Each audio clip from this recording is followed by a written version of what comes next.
I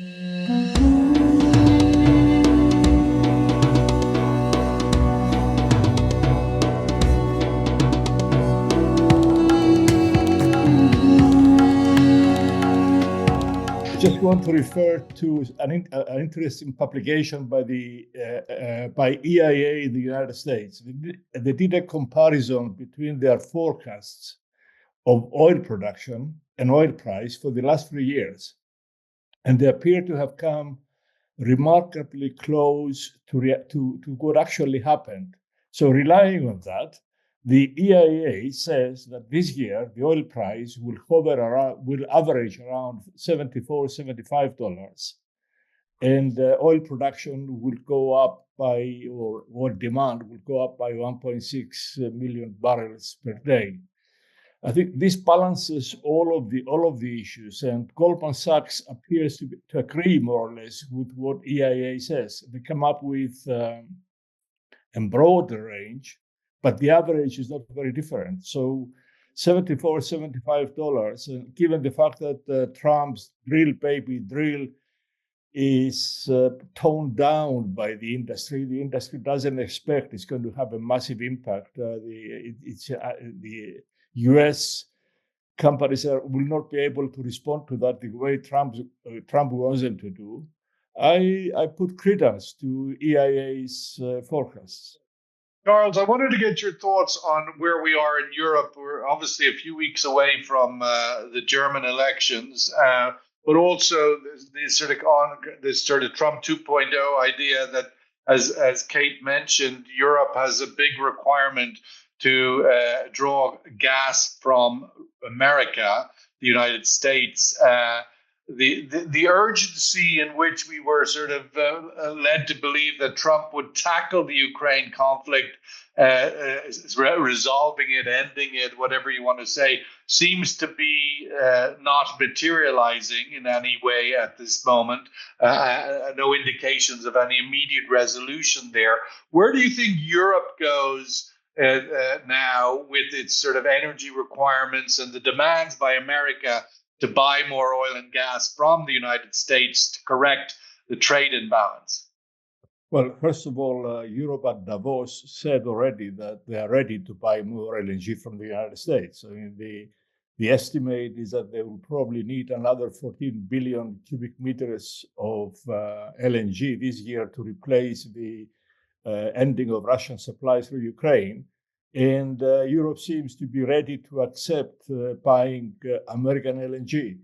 But Europe is finding itself unprepared for Trump, despite everything, despite the fact that they had time to think about it and they said many things before Trump came into power. They are not ready. They are panicking in all directions. Davos showed the fact that Europe is not ready.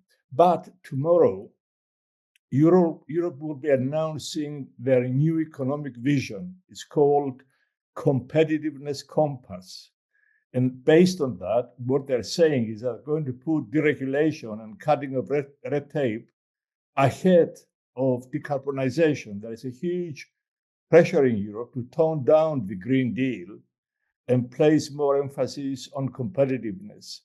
And it remains to be seen how serious this is. This is dubbed to be a major change, a major attempt by Europe to recover the ground between themselves, United States and China.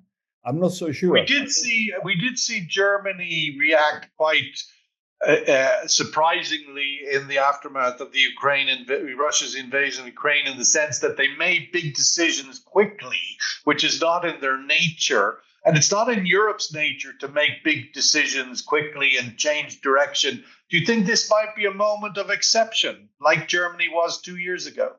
Well, it seems to be. I mean, if you listen to Ursula von der Leyen's speech at Davos, she was quite decisive, she stuck to her principles and made the point that Europe is a huge market, has a future, and it will stand up and be counted. So all of that is positive. What worries me is that, okay, Ursula may be saying this, But in Germany right now, we have the elections and we have turmoil and confusion, and it's not very clear which way it's going to go. France is nowhere to be seen, and problems in general in Europe are everywhere. Everywhere you turn, there are problems. The economy is not growing. The German economy is going to remain stagnant this year as well. It's going nowhere. The economic growth of Europe is way low. So all of these things worry me. The words at the moment are right. This competitiveness compass will probably bring some a new dimension, a new impetus to see things moving forward. But how sustainable that is and how long Europe will stay with this, especially under the onslaught of Trump, because Trump has not yet really attacked Europe. And with Trump, you let's hope he doesn't. He's good. He seems to have plans of attacking Greenland. Is that Europe? I'm not sure, but ultimately he seems serious about that one as well. Or is that more bluster? Denmark is fretting as a result of that. But he hasn't. Well, they just announced today Denmark plans to spend multiple billions of euros on boosting security in the Arctic areas.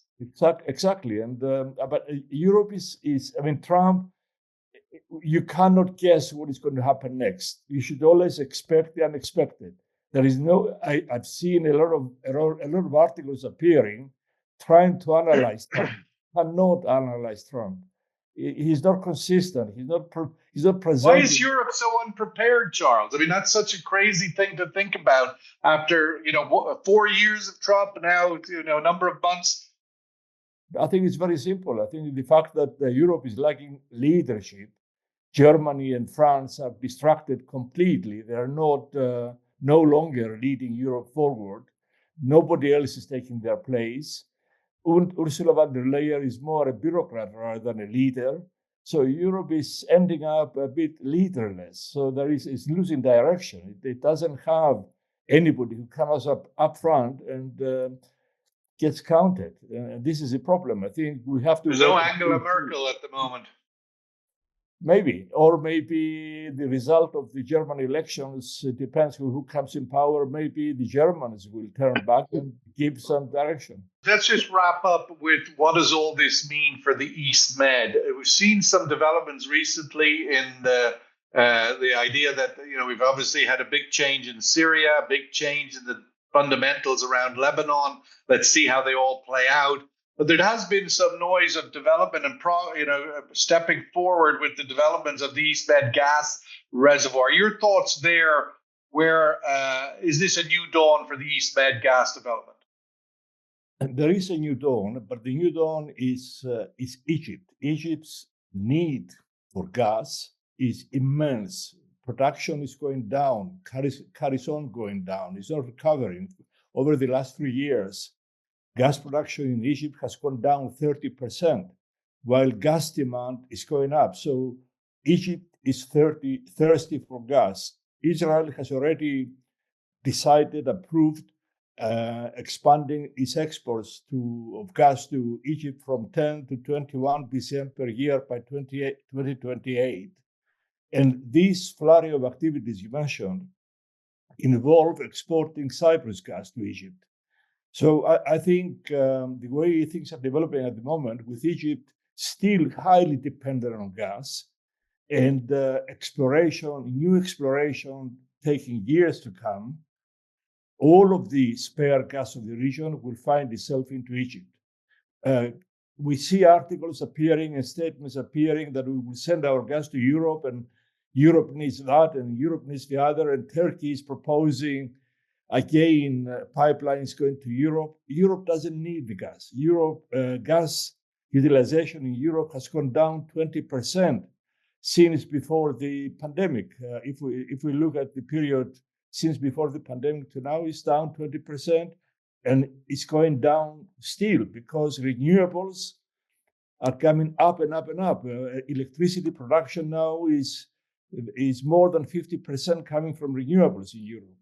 So it's East Med gas is not destined for Europe. It's destined for the region, for Egypt. Well, if you take that piece of the point you made, Egypt, 100 million people in Egypt, and it was always seen as an export market out of Egypt because of their own gas reserves.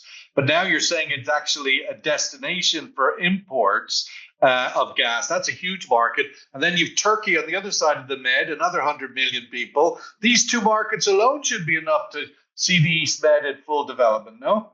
I think so. I think that's the future. And it is developing that way.